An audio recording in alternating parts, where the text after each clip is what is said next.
We have the panel back together to pinpoint the winners of a blockbuster round 2. And first up, we look at Parramatta hosting Cronulla at CommBank Stadium.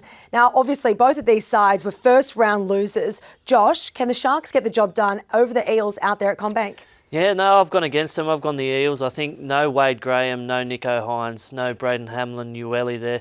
They've lost a fair bit of experience there. And CommBank, it's a tough place to go and win. But what is interesting is these are two top 4 sides last year. One of them's going to be 0-2 to start the season. Yeah, I think with the Sharks, though, they showed last year their consistency week to week. I don't think they dropped a game back to back. And they showed that when they did have some of those injuries, the guys that came in did a job for them. And I still think without those guys, their bench is far stronger. Eels have obviously got a lot of new players and new combinations, and I still think they're trying to find the key to that. Yeah. Talk about those new combinations. Sorry to interject there, Tim, but Josh Hodgson, what did you make of his first round performance and how did that sort of gel with the spine there?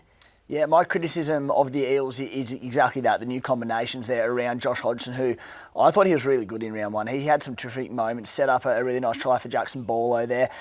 My concern is that he needs to essentially probably take a backward step and just know his role at Parramatta. At the Canberra Raiders, he was such a chief playmaker, which is a little bit rare at times for certain number 9s in the game. At Parramatta, he has 2 star halves there in Mitch Moses and Dylan Brown.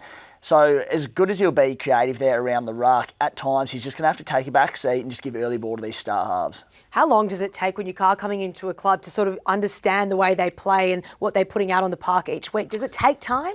Yeah, I mean, you've got the pre-season to do that, but nothing simulates anything like the real game. So, you hope it happens sooner rather than later and get those combinations flowing and going. The big thing is that your spine has to stay uninjured. If you keep the same spine throughout the year, that's where you get that cohesion. Absolutely. Well, coming off yet another first round win, Melbourne Storm will start hot favourite against a Canterbury side that failed to fire against Manly. No Munster this week. Xavier Coates is back. You've got to back the Storm in this one, just considering what the Bulldogs put out in round 1. Yeah, and I think it's probably going to be closer than a lot of people think. I think the Storm will win, but I think obviously Munster is a massive loss. Harry Grant's going to have to stand up. He was outstanding, in round 1, but he's going to have to go to another level and really dictate and direct the side, and he's going to have to come up with a lot of their points. Obviously, Munster is that attacking go-to, that X factor. Without him, if the Dogs come and it's particularly start well and defend well, that's where Harry Grant's going to have to stand up. But I think it is going to be a lot closer than a lot of people think. What really stood out to you in terms of that Bulldogs game, Tim? I mean, where would Serraldo really be focusing? And was it just they're all quite young there in terms of a new squad and gelling? I mean, can you give them a chance against the Storm? Look, they haven't won against Melbourne since 2016, 2017, so the odds are against them in that regard. I think the poor old doggies, there was so much hype around them coming into the new season, but like the Rabbitohs, like the Roosters, so many injuries to their middles. They've got TPJ who's due back in a few weeks and a bunch of others, and I just think they're light on through the middle. So to go down to Melbourne and beat them with a few injuries, I think they're up against it. Josh, you actually played in the side that beat the Melbourne Storm back in round 6 in 2016. Do you remember that one? No, I don't, but that's a good stat. Well, we move on to the other games this weekend. We will talk about, obviously, delayed start for the Dragons. They had the first round bye, but they come up against the Gold Coast Titans. They got the job done over the Tigers. What impressed you most about that game and that hit out at Leichhardt? Yeah, look, I think it was a good game. Obviously, the Tigers unfortunately got beaten, but I think the Titans played really well. I wasn't in terms of the Tigers game. Didn't think they played poorly. I think it was more the execution of the Titans, and I think they're going to take that to another level this week. I'm really worried about the Dragons. Having a lot of off-season drama is not a great thing to start the season, given where they finished last year. Been a lot of talk about the coach, a lot of off-field dramas. I've got them running last, so I think it's going to be a tough start. Such a boost as well leading into this week's game with the announcement of David Fifita re-signing as well. I think a bloke like Kieran Foran can really unlock him and get him playing his best football. I'm not sure if Kieran's playing this weekend or not.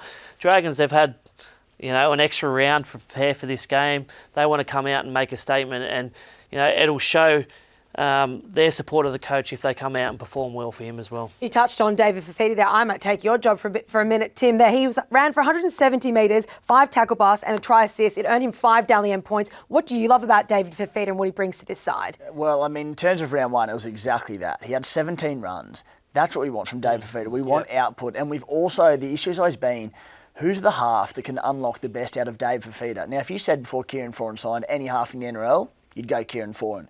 20 minutes into that game, the unfortunate injury to Beau Fermor meant Fifita switch from the right edge to the left edge. 20 minutes into the game, we put him straight through a hole, set up a try, boom. So I think Foz is the man, and I can't wait to see that combination flourish this year. So you backing the Titans in this one? I'm backing the Titans. Anyone going with the Dragons? No, I'm with the Titans. I'm a flip of the coin. If Foran plays, Titans. If he doesn't, then I'll go the Dragons. That's how influential I think he can be to that side. So there you have it. Let's take a look back at some of the other games in round 2. Josh and Tim have backed the Panthers, while Chris, well, he fancies the Rabbitohs. Josh is the only one going for the Broncos, while Chris and Tim, they like the Cowboys. Josh is backing the Dolphins to do it again in round 2, while Chris and Tim fancy the Raiders.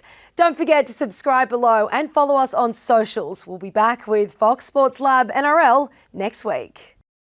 League is life. It's exhilaration, anticipation, highs and highlights.